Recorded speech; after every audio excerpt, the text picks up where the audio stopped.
Isa na namang masarap na inumin ngayong tag-init. Hello mga gabi, kumusta kayong lahat dyan? Tara, samahan niyo akong gumawa ng masarap na inumin. Na hindi na kailangan bumili pa sa Meron ako labas. ditong gatas na pampalakas, cream O, at saka Milo. Hindi to sponsor, pero Milo baka naman.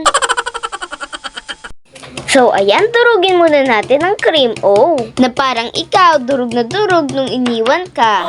Ay, walang ganun, te. I-prepare naman natin ang gatas. Lagyan lang natin ng konting tubig. Tapos, tutunawin natin ng ganito. Tapos, ilalagay natin yung gatas sa mga gilid-gilid ng baso. After a while, lalagyan na natin ng dinurog nating cream O. My God, te. Itsura pa lang, mukhang mas masarap pa yan sa nabibili sa labas. Oo naman, Tid. Masarap talaga yan dahil gawa yan ng mama ko. I-prepare naman natin ang Milo. Imimekos-mekos lang natin para matunaw. Sa panahon ngayon, kailangan talaga natin ng mga ganitong inumin. Yung mapapawi ang init ng ulo ng mama ko. Siyempre, lang yun, B. Hindi naman palaging mainit ang ulo ng mama ko. Hindi naman madalas. Minsan lang. Kaya kayo, mga B, alam nyo na kung ano makakagamot sa init ng ulo ng mama nyo.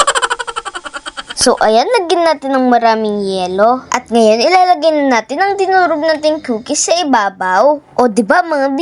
Itsura pa lang. Yummy na. Ayan, ready na. Moment of truth na kung masarap o hindi. Pero promise mga B, masarap talaga yan. Subukan nyo na. Hindi siya gaanong katamis. Yung sakto lang talaga yung lasa. Dahil ayoko din talaga ng sobrang tamis. Hindi na din naman kasi yan nilagyan ni mama ng asukal.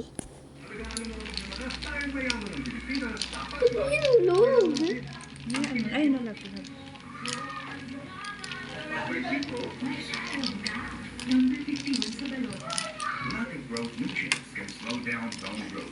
Give him Future Plus with more growth nutrients versus regular milk. Sa mga hindi pa nga pala nakapag-follow sa page namin, please consider to follow and like our page para updated kayo sa bagong video na i-upload namin. Shoutout nga pala sa mga taga Bicol, sa Iriga, sa Parina. Diyos maray na gabi po mga manay, mga manoy.